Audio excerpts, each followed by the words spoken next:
અમદાવાદમાં નકલી નોટની હેરફેર કેસમાં સૌથી મોટા સમાચાર આવી રહ્યા છે। સુરતના સત્યમ યોગ ફાઉન્ડેશનના પ્રદીપ ગુરુજીની ધરપકડ કરવામાં આવી છે।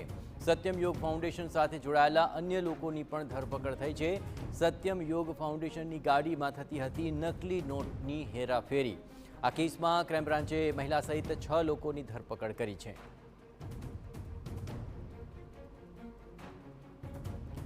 તો નકલી નોટનો આ સમગ્ર મામલો છે। હેરાફેરીને લઈને 6 લોકોની અત્યાર સુધીમાં ધરપકડ કરવામાં આવી છે।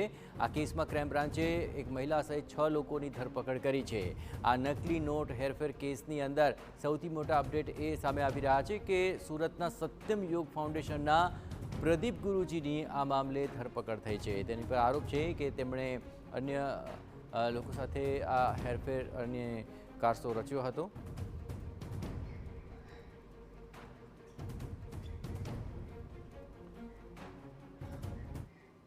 આ સમગ્ર મામલે વધુ વિગતે વાત કરવા માટે જોડાઈ રહ્યા છે ટીવી9 સંવાદદાતા હરીન માત્રાવાળા। હરીન, આખરે યોગ ફાઉન્ડેશન જે છે આખરે તેની શું ભૂમિકા તેમાં રહી છે અને જે લોકોની ધરપકડ કરવામાં આવી છે કયા આરોપ તેમની પર લાગ્યા છે? હરીન, શું ખુલાસા?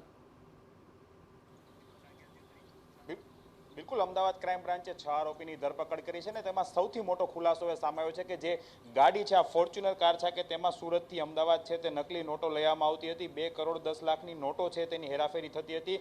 સત્યમ યોગ ફાઉન્ડેશન કે જે સુરત જિલ્લામાં આવેલું છે તેની આ ગાડી છે ને તેના પ્રદીપ જોટંગિયા એટલે કે પ્રદીપ ગુરુજી તરીકે જે ઓળખાય છે, જે મુખ્ય જે આ સત્યમ યોગ ફાઉન્ડેશન છે તેના સંચાલક છે, તેની પણ ધરપકડ છે તે કરવામાં આવી છે। આ સૌથી મોટો ખુલાસો છે। આપ દ્રશ્યોમાં જે રીતે જોઈ રહ્યા છો કે જે રીતે આ ફોર્ચ્યુનર કાર છે કે તેમાં 6 લોકો, એક મહિલા સહિત 6 લોકો છે તેની ધરપકડ છે આમાંથી કરવામાં આવી હતી।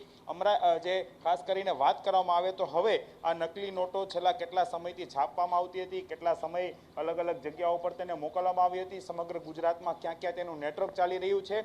મહત્વની વાત એ છે કે જે સત્યમ યોગ ફાઉન્ડેશન અને આયુષ મંત્રાલય ગવર્મેન્ટ ઓફ ઇન્ડિયાનું બોર્ડ છે તે મારેલું હતું અને આ બોર્ડની જે ગાડી હતી તેને ક્રાઇમ બ્રાન્ચે કબજે કરી છે અને તેમાંથી 2 કરોડ જેટલી 500ના દરની નકલી નોટ છે એ મળી આવી છે। 6 લોકો છે, કોણ કોણ હતા? પરંતુ એક વાત ચોક્કસ છે કે જે સત્યમ યોગ ફાઉન્ડેશનનો જે સંચાલક છે કે જે પ્રદીપ ગુરુજી તરીકે ઓળખાય છે તેની ધરપકડ કરી છે તે મહત્વની વાત છે। ખાસ કરીને વાત કરીએ તો સુરતમાં તેમનું ખૂબ મોટું નેટવર્ક છે તે ધરાવે છે અને તેની હવે પૂછપરછ છે તે શરૂ કરવામાં આવી છે। એક મહિલા કોણ છે, તેમની સાથેના અન્ય 5 લોકો કોણ છે તેની પણ ધીમે ધીમે વિગત છે તે મેળવાઈ રહી છે। નકલી નોટ છાપવાના સાધનો, પ્રિન્ટર, આ તમામ વસ્તુ સુરતમાંથી પણ છે કબજે કરવામાં આવ્યા છે। સૂત્રો પાસેથી માહિતી મળી રહી છે કે 80 લાખ રૂપિયાની નોટ છે તે સુરતમાંથી પણ પોલીસે છે કબજે કરી છે। હવે આ નોટ છે કેટલા પ્રમાણમાં છાપવામાં આવતી હતી, કઈ રીતે છાપવામાં આવતી હતી, ક્યાં ક્યાં તેને લઈ જવામાં આવતી, આ 2 કરોડની નકલી નોટ સાથે આ 6 લોકો અમદાવાદમાં આવ્યા હતા,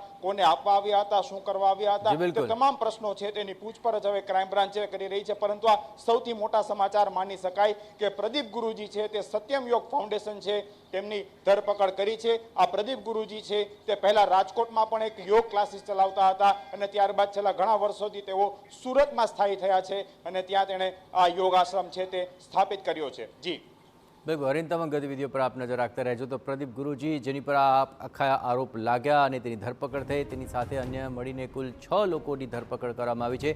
પણ ચોક્કસપણે શક્યતા છે કે આ એક મોટું નેટવર્ક હોઈ શકે, અન્ય લોકોની પણ સંડોવણી હોઈ શકે।